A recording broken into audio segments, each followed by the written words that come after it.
I was getting ready to brag on her. I don't know if I will or not now. You tell them I appreciate them being here today.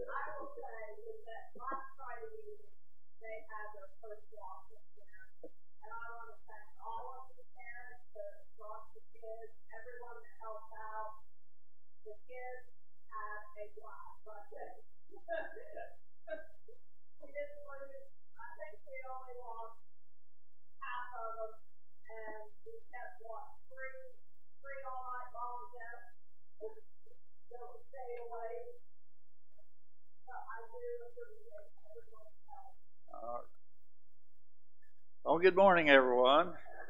Remember me? Old Father Time has returned. It's good to be back. Sorry I'm back because your pastor's sick, but I know something about that. I'm old enough that I feel aches and pains a lot, and it seems like the older I get, the more they are. So that's just something they say. Senior citizens, that's when you reach your golden years. I think I'd rather have some brassy ones, wouldn't you? Like I heard of a young man in the Olympics, he won a gold medal. He just loved it so much he took it out and had it bronze. So I sometimes feel like that. But thank God for the goodness that God gives us. He's better to me, I know, than I deserve. I don't deserve His love and grace, goodness, but He extends it to me and all of us. I never cease to marvel at the leadership of the Holy Spirit. I've prayed, and of course I've had a few days to meditate and then try to get the message for this morning. And different things came to my mind, but it seemed like the Lord settled on what I'm going to be speaking this morning. But it harmonizes with what you were singing about.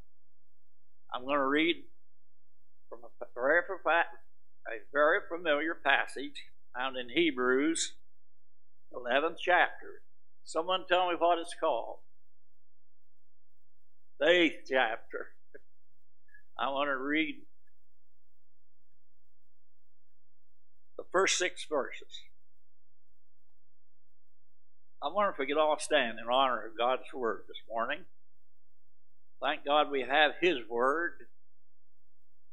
And let's just love it and honor it today. Now, faith is substance of things hoped for, the evidence of things not seen, for by it the elders obtained a good report. Through faith we understand that the worlds were framed by the Word of God, so that things which were seen were not made of things which do appear. By faith Abel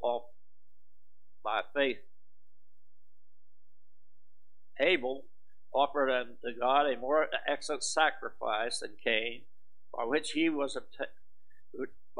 obtained witness that he was righteous, God testifying of his gifts, and by it he being dead yet speaks.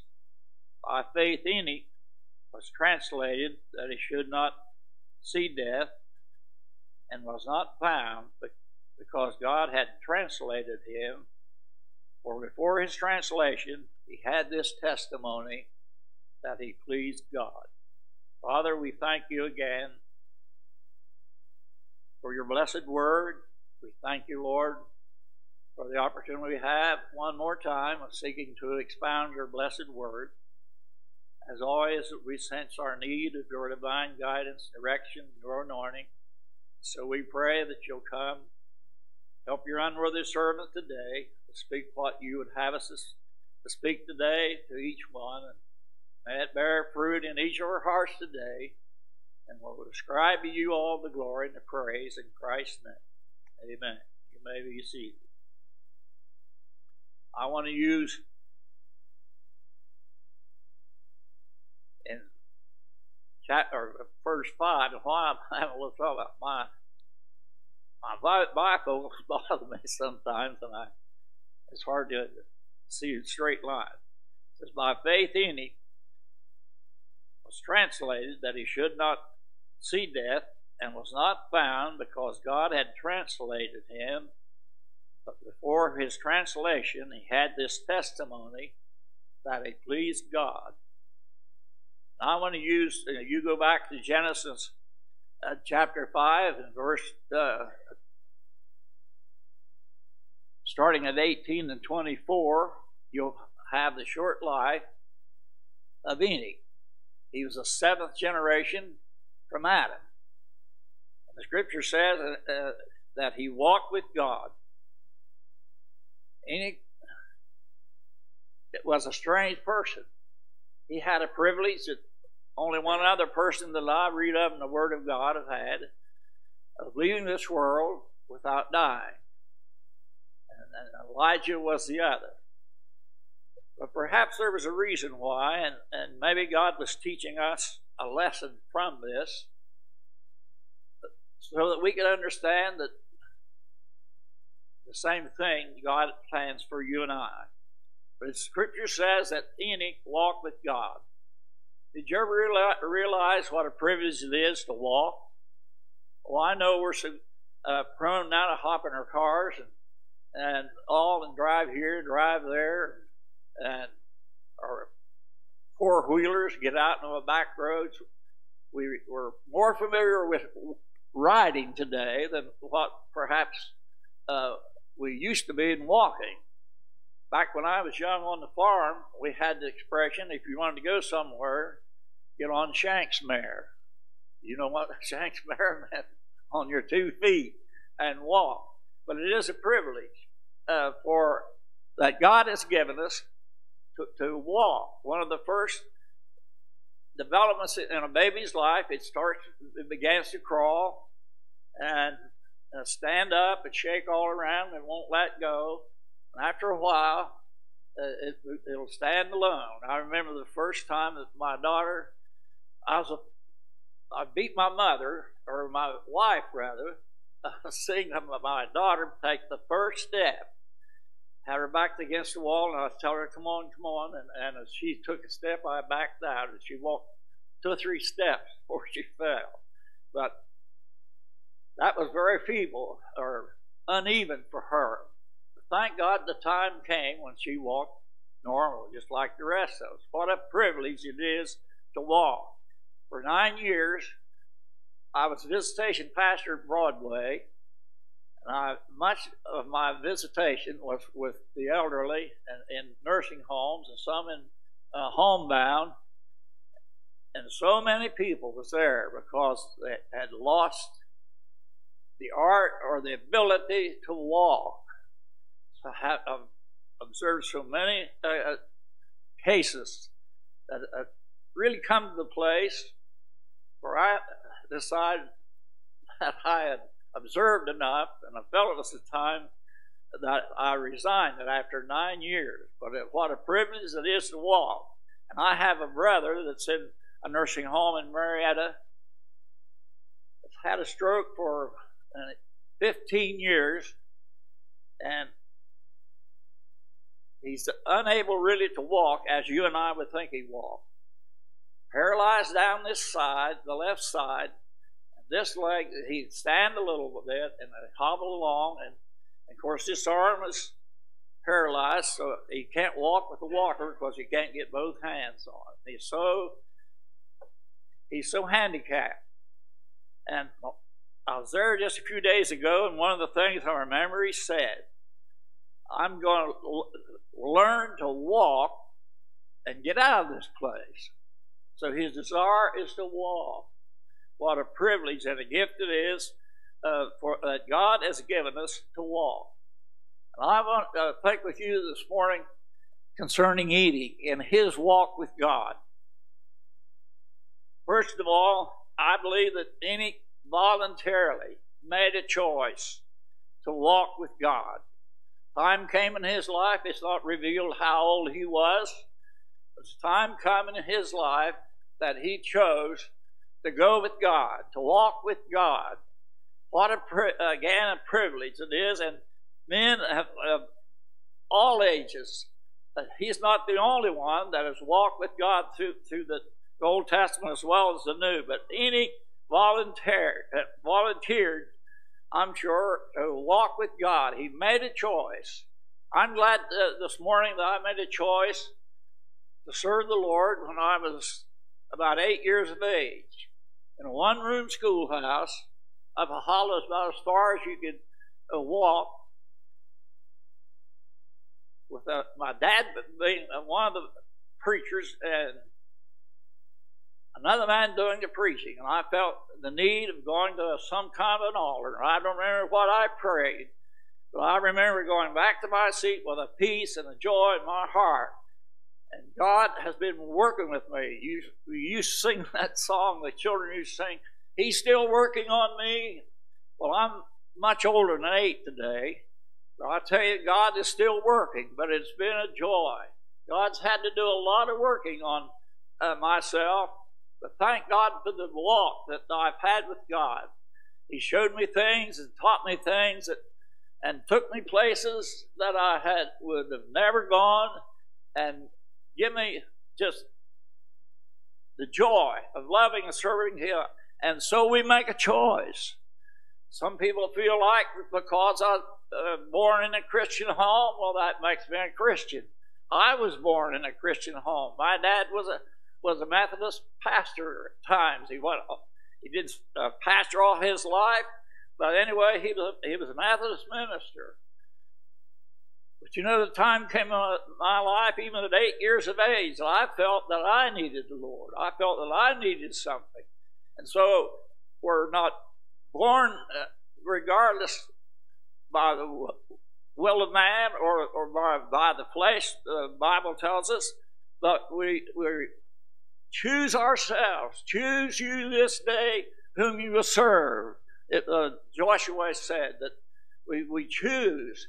And again, you can go back in Scripture and there Isaac and Abraham. Well, remember Abraham, he was the Ur of the Chaldeans, and God said to him, get out of your country and go to a place that I will show you. And he could have said no, but Abraham obeyed God and left. It took a 2-stage effort to get Abraham where God wanted him to be, but he was faithful. He chose to obey God rather than do the will of God. And even in this same chapter of Hebrews here today, he records that Moses chose to suffer affliction with the people of God rather than enjoy the pleasures of sin for a season. Moses chose, and we all know about Moses, that he come a time in his life when he had to decide who is going to be my master. Who am I going to walk with? Am I going to walk with God, or am I going to walk with the God of this world? And Moses could have probably at one time, he could have been the Pharaoh of Egypt, but he come to the place where he chose to go with those people that were in bondage at that time, the Israelites. He chose to endure the afflictions of those people rather than enjoy the pleasures of sin for a season. And there is a price to pay in walking with God. We have to make the choice to walk with Him voluntarily, on purpose, determined, by faith. We come to know God and to walk with Him. Thank God for a voluntary and a commitment to God. How's our commitment today? Are we really still committed to God? But God wants us to make that, and we have to make a choice in life. Our life is filled with choices, but the greatest choice we'll ever make is who we're going to walk with. Is God going to be our God, or the allurements of sin and Satan and the world? And you're here today, and I just assume that you've made that choice. You have, hold to it. Keep on laboring and serving the Lord. But it was not only a voluntary walk. his walk with God was a holy walk. God is a holy God. Amen? And the scripture says, how can two walk together unless they be agreed? And God demands holiness of heart and life for you and I. Thank God Jesus came and died on Calvary that we could be redeemed from our actual sins. But thank God there's also that work of grace where our hearts are made holy and righteous in Christ Jesus in his sanctifying grace. And I know that Church of the Nazarene used to preach that almost every Sunday. If not a full sermon, at least holiness and sanctification, and the members and friends was urged to make sure your life was completely sanctified and dedicated wholly to God. It was the only way to be a real Christian and to be walking with God was to be made holy in your heart by the indwelling of and the coming of the Holy Spirit and his Pentecostal power upon our lives. God is a holy God. He's compassionate and he's alert. He woos us. He will not walk in a life that's polluted by sin. He just will not be. Read your Bible, and I'll not go any farther than that, but he's a holy God. You read in the book of 1 Peter chapter 1 and verse 5, 15 and 16. Peter says, but as he which hath called you is holy, so be ye holy in all manner of conversation, because it is written, be ye holy, for I am holy. And then in Hebrews 12 and 14, he's again in this same book that I've read today, he says, follow peace with all men, and holiness, without which no man shall see the Lord. And it may be a fine line, but there is a difference. Sanctification comes, in a moment. When we're dedicated to God, and the Holy Spirit sanctifies and cleanses the heart. But holiness comes in a whole life of living and walking in the light of God. Purity comes in a moment, but maturity comes through a life of process. God's had to do a lot of processing in my life. God even spoke to Abraham in the Old Testament.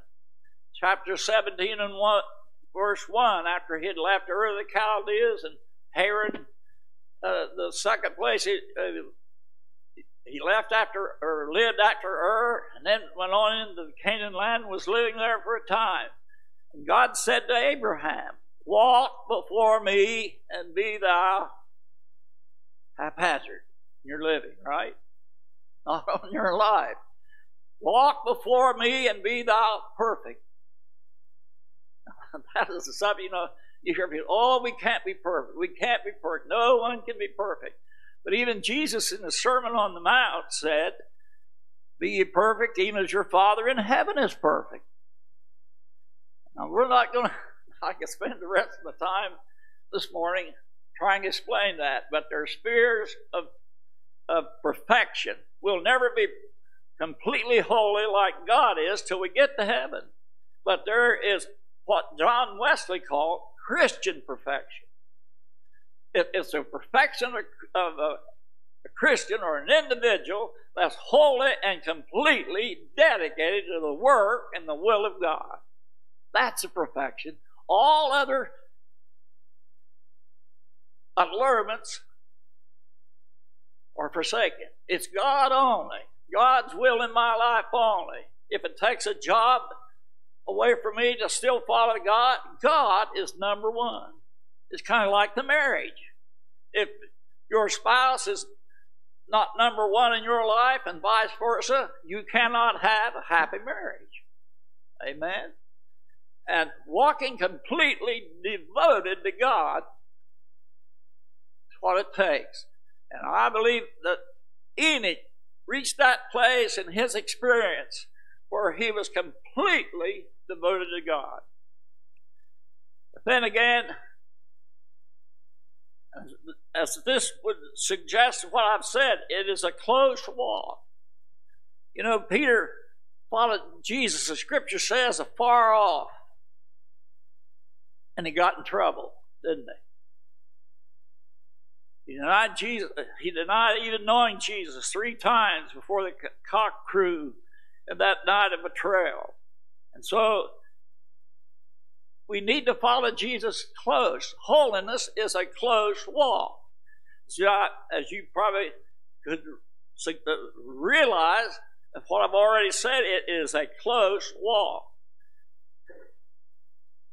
1 John 1:7 says, if we walk in the light as he is in the light, we have fellowship one with another.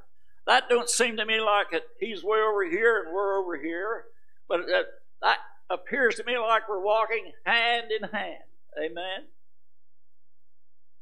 The scripture goes on and declares that it's even a closer walk than just walking hand in hand, but he actually moves in.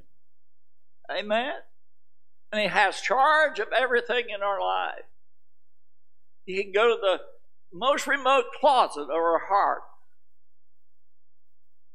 and inspect, see what's there. It's a close walk, the holiness way that Enoch walked. It was a humble walk.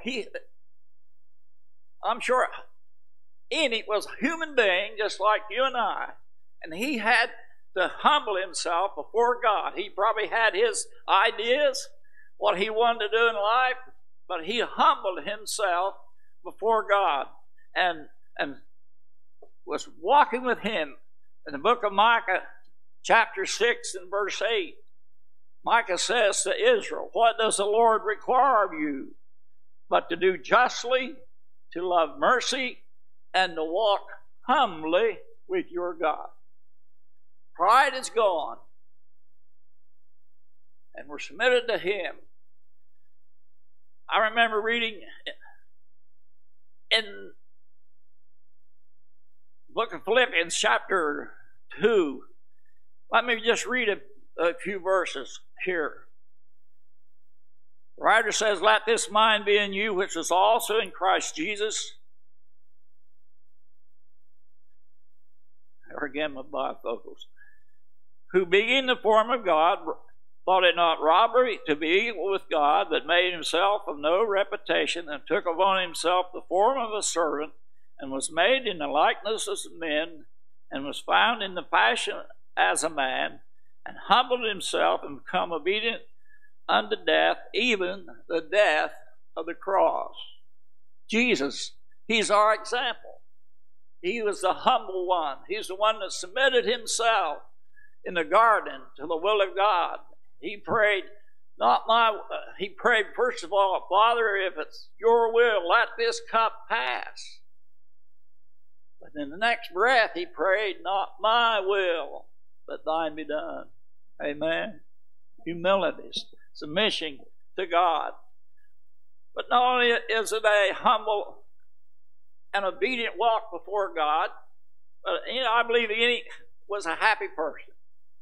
I don't think Enoch was a person that went around with a long face. I heard one evangelist years ago, he was talking to quite a large crowd, and he asked a question. How many believes that Jesus is real? How many has Christ in their heart and life? And hands went up. How many is enjoying your salvation? The hands went up. And don't get mad at me now, but get mad at Big Bob Taylor, for he's the one that was saying this. He said, well, why don't you notify your face? And so we need to be happy. I don't believe Jesus was one that walked around with a long face, so he had a burden for the lost. But I think Jesus was a happy person. And I believe that Enoch was a happy person. That he had joy in his heart. The Bible, and especially the New Testament, the Gospels, and all through the New Testament, it's full of phraseology of how that salvation and the work of God in our heart brings us joy, joy unspeakable, joy unexpressible. So great. We're to be a joyous people. The world is to see that Christianity and Christ in our lives changes us so much that we're a joyous people. Yes, we carry a burden. I have burdens right now, so I'm trying to speak to you this morning. But thank God for the joy of serving the Lord. His grace is greater than the burden. Amen? So let's rejoice in Him. And I believe that he was a happy person. You know why I believe he was happy? For the Bible says of him, he pleased God. As we please God, I believe God is pleasing to us. Amen. He was a happy person. God met his need. He had no other needs other than serving the Lord. I tell you, Lord, friend, God is on the throne and He loves His children. And regardless of our burdens and the needs that we have, God cares, and He wants to give us joy, and He wants to give us peace in our heart. Oh, songwriter put, I cannot tell thee whence it came, this peace within my breast. But this I know, there fills my soul a strange and tranquil rest. Thank God this morning for the rest and the peace. Some other writer put, peace like a river. Let me sing those songs. There's many songs that talk about peace. Peace brings happiness and joy to our lives today. But then, Enoch's walk with God was a faithful one. A consistent walk. I think there's many people today, they go to the house of the Lord on Sunday and they dress up, and you've heard it too, they dress up in their Sunday attire and go to church and take it off and don't think much about the Lord until the next week. And I tell you, friend, it's an everyday service to God. I talked to a person years ago about going on to holiness and sanctification. And he said, yeah, I know what that was like. I said, I went through that one time. It's not enough to say 30 years I bowed an altar and was saved, or 20 years the Lord sanctified me. Does He do it today? It's consistent. We live it every day. I lived with the same wife almost 52 years, and I was married every day. Amen. There wasn't a day that I wasn't married. Now, there might be days when I wish I was. Not really. Of course, there's burdens in every marriage. But I tell you, friend, it's a consistent walk. That's why people lose out with God. They feel like it's 2 trips to an altar. Oh, friend, let's get our horizon higher. It's walking with God, reading your Bible, praying, working to be a blessing, maybe teaching a class or making a call. It's working and laboring and serving God every day. On Monday, just the same as Sunday. Amen. Consistent. It's pleasing to God. Then, last of all, aren't you glad?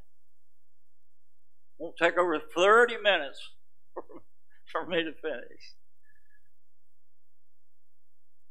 Last of all, Enoch's walk with God took him to the desired place. I'm glad, I know that Enoch wanted to go home to heaven. I never talked to a person in my life that told me I don't want to go to heaven when I die. I've heard people say, well, I'm not ready to be a Christian yet, but I'm going to be someday. But Enoch walked with God, and his communication with God and his relationship with God, that's so great that God just decided, Enoch, come and spend the day with me. And swish he went. He must have looked for him, and it says, and Enoch was not found. I said, where'd old Enoch go?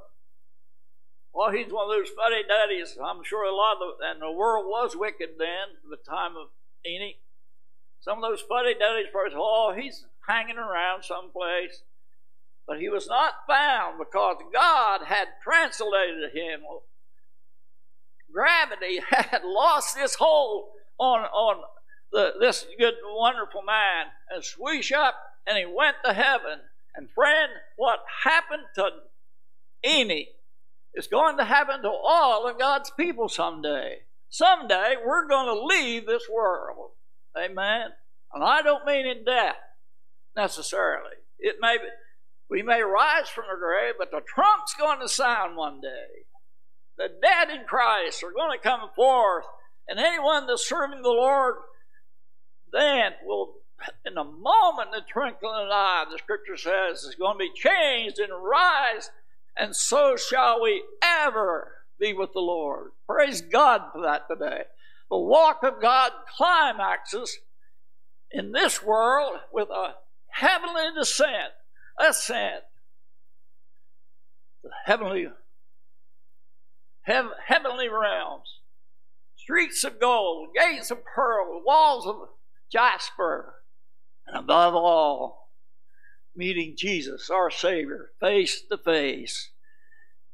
You know, if Jesus wasn't there, all the beauty of heaven, I think we'd be lonely if Christ wasn't there. But Christ and the Godhead's going to be the center of everything in heaven, and it's going to. And I know the world says it's pie in the sky. It's a crutch that some has to have to hobble through life. But brother and sister, it's real today. This is God's divine book. God has a purpose, and someday, we don't know when, we don't know the hour, but we need to have our bags packed. Amen. I heard George Yonts, when he was still singing with the cathedrals, he's talking about it. He said he was sick. He had to have analysis, kidney analysis. And he said, in essence, I know I don't have much time, but he says, I have my bags packed. And it wasn't so awful long till we heard that he'd passed from this life. But friend, we need to have our bags packed, whatever takes place, whether it's the grave or if we hear the trump sound, it's going to be well with God's people. And old Enoch is still there. You know why he has never returned? There's no night there. I believe the Lord said, come and spend the day. And it's been there all these years, and it's still day. Thank God for a time when the book of Revelation tells us there's no night, there's no morning, there's no troubles there that night brings on. For Christ is the light. They don't need the sun and the stars and the moon as we do in this world. And God has assigned their courses and their proper relationship to earth, but it's different. God is all in all. That wonderful city. I want to go. I intend to go. I've made up my mind. I've made my choice. Have you? I believe you have, or you wouldn't be here. But cheer up. Burdens may be heavy. Things may not be going as you'd like. But hang on. Keep praying. Keep looking up. God is still on the throne, and we can walk with God. I'm sure old Enoch had times when he was burdened down, but he kept consistently walking. Can't you kind of hear him walking through life? God took him. At 365 years, don't that seem like a long time? But he was still a teenage boy. Then compared to Methuselah, lived to be 967 years, if my memory serves me right. Well, he was hardly ready for junior high. And God took him because he pleased God, and God was pleased with him because he walked with God every day. And he has the same, he wants the same for us. Are you walking with him today?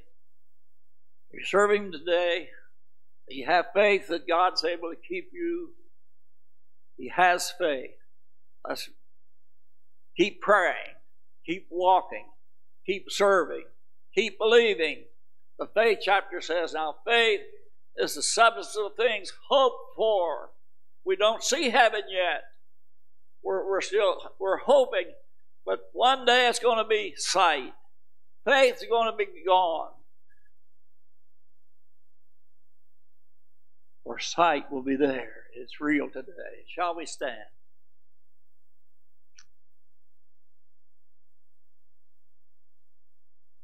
I'll just pause a moment. I just assume every heart is right with the Lord, but if not, the altar is open. I was preaching in a Hayden City church years ago, and I closed without opening the altar. And one of the saints came back to me and said, "Preacher, you never close a service without singing an invitation song." So God knows all of our hearts. All hearts clear. Let's just go away from this service today with a determined heart to keep walking with God. Stay on the path. God will lead us home. Father, we thank you for your word. Oh, it's been spoken in a broken way today. But we know, Lord, the truth that we've sought to proclaim is truth. It's not fable. We haven't followed cunningly devised fables, but the sure word of God. So bless us as we leave and answer our prayers and strengthen us for the task that may be ahead for all of us. Give us love and give us joy with you and our fellow man. Bless the church. Touch the pastor, we pray, and may he soon be able to be back in the service of the church. Those again that are sick and not able to come, touch their bodies and strengthen this church, the Blennerhassett church, to do what you want it to do in this community. And we'll give you praise in Jesus' name. Amen.